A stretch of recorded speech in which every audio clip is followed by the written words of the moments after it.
देखो देखो कौन है, देखो देखो कौन आया, शेर आया, शेर आया, देखो देखो कौन आया, शेर आया, शेर आया, देखो देखो कौन आया।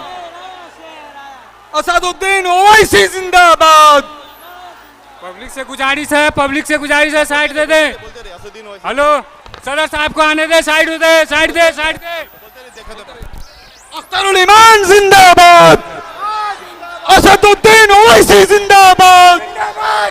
असदुद्दीन ओवैसी जिंदाबाद। जिंदाबाद, जिंदाबाद। अख्तरुल ईमान जिंदाबाद। जिंदाबाद, जिंदाबाद।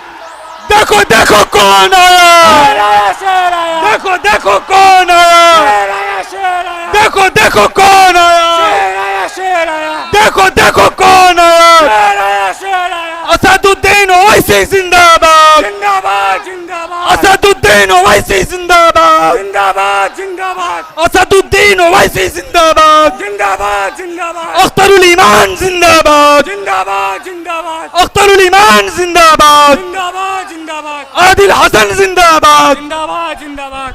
बैठ जाए, बैठ जाए। आप जितने इत्मीनान और जितने संयम से सुन रहे थे, यह आपकी पहचान थी कि यह चंपारण और ढाका की तारीखी सरजमी है। आप बैठ जाए, आपका शेर आपके सामने है, आपका शेर आपका सामने है। गुजारिश है हमारे नौजवान, हमारे बुजुर्ग बैठ जाए, हमारी पाकीज़ा माँ और बहनें बैठ करके देखें। अब हम लोग बाकायदा प्रोग्राम की शुरुआत करते हैं, वक्त काफी ज्यादा हो गया। आप लोगों का शुक्रिया, जनाब अख्तरुल ईमान साहब का शुक्रिया, जनाब आदिल हसन आजाद साहब का शुक्रिया। और हम शुक्रगुजार हैं कि चंपारण की सरजमी पर हमारे बैरिस्टर असदुद्दीन ओवैसी साहब आ चुके हैं। आप लोगों से निवेदन है, गुजारिश है कि बैठ जाए, बैठ जाए। आपके लिए सदर साहब आए हैं, आपके लिए बैरिस्टर साहब आए हैं, आपकी मोहब्बतों का कायल होकर के बैरिस्टर साहब आपके बीच आ गए हैं। सबसे पहले बैठ जाए, इत्मीनान रखें। आप जितनी इत्मीनान से सुन रहे थे, मैं सबसे पहले चंपारण की ओर से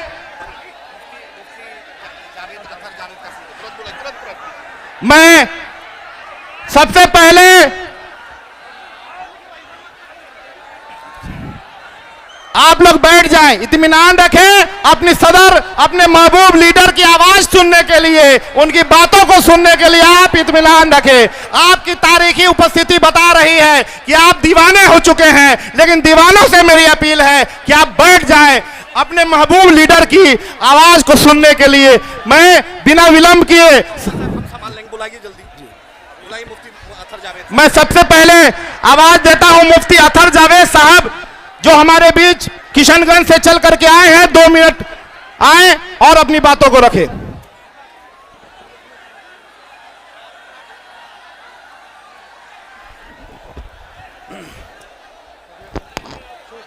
साथियों, आज के इस आज़िमुश्शान जनसभा में हम सबके गार्जियन, खामोश हो जाइए भाई, खामोश हो जाइए, आप लोग खामोश हो जाइए, खामोश हो जाइए, खामोश कीजिए ना, लोगों को खामोश कीजिए ना। आप लोग खामोश हो जाएं, मेहमान की बातों को सुने, खामोश हो जाए। सरफरोशी की तमन्ना अब हमारे दिल में है, सरफरोशी की तमन्ना अब हमारे दिल में है। देखना है जोर कितना बाजुए कातिल में है। मेरे साथियों, आज के इस जनसभा में ढाका की सरजमीन पर हम तमाम आए हुए मेहमानों का शुक्रगुजार हैं और खास तौर पर हम सब के गार्जियन और हिंदुस्तान के तमाम मजलूमों की आवाज, गरीबों की आवाज, बैरिस्टर असदुद्दीन ओवैसी साहब की आमद पर और हमारे साथ बिहार के सदर जनाब अख्तरुल ईमान साहब और राणा रणजीत सिंह जी, और इसी तरीके पर हमारे एमएलए तौसीफ साहब और हैदराबाद के बहुत ही मशहूर और मजबूत जो नौजवान दिलों की धड़कन इज्जत महाब जनाब माजिद हसन साहब, वो हमारे बीच तशरीफ फरमा है। और हम तमाम लोगों का, आप लोग खामोश हो जाइए भाई, बैठ जाइए, खामोश हो जाइए, खामोश हो जाइए। आज जिस जोश और जज्बा से आप लोगों ने कायद का इस्तकबाल किया, न सिर्फ हिंदुस्तान बल्कि पूरी दुनिया में हमारे लिए फख्र की बात है। नौजवानों, एक तरफ बातिल ताकत है, फिरका परस्त ताकत है, जिसकी नुमाइंदगी नरेंद्र मोदी और अमित शाह करते हैं। एक तरफ मजलूमों की और बेकसों की आवाज जिनकी नुमाइंदगी बैरिस्टर असदुद्दीन ओवैसी करते हैं, जो बैरिस्टर असदुद्दीन ओवैसी पूरे सड़क से लेकर सदन तक आपकी आवाज बन करके हमेशा ये लड़ाई लड़ते हैं, वो आपके बीच में आया है। मुझे ताज्जुब है और मुझे बड़ी खुशी है कि जब राणा जी चुनाव लड़ रहे थे इसी मैदान पर सारे लोग आप लोग इस्तकबाल के लिए आए थे, लेकिन बैरिस्टर साहब किसी वजह से नहीं आ पाए। आज जो इस तरह इतना जोरदार इस्तकबाल हुआ, मैं आप लोगों का भी इस्तकबाल करता हूं। नौजवानों, ये हम सब के लिए जरूरी है।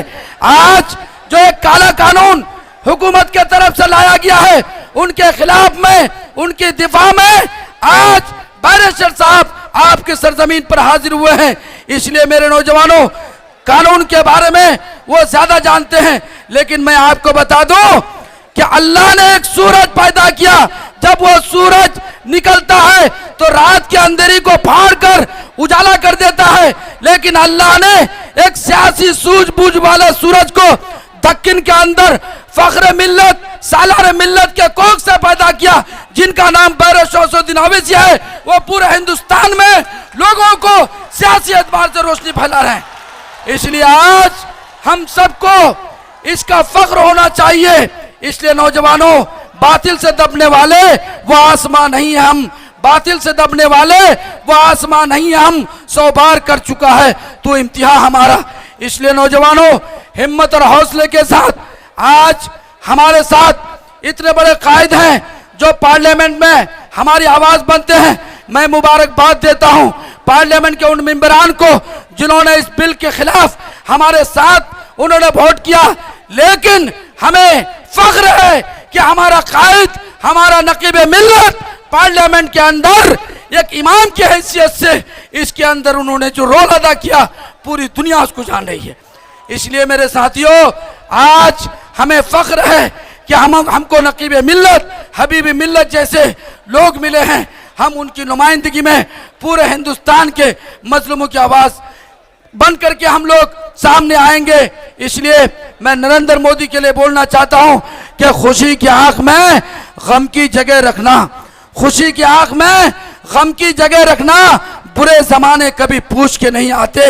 ऐ काश इस मुल्क की ऐसी फिजा बने, मंदिर जले तो रंज मुसलमान को भी हो, पामाल हो ना पाए मस्जिद की आबरू, ये फिक्र मंदिर के निगहबान को भी हो।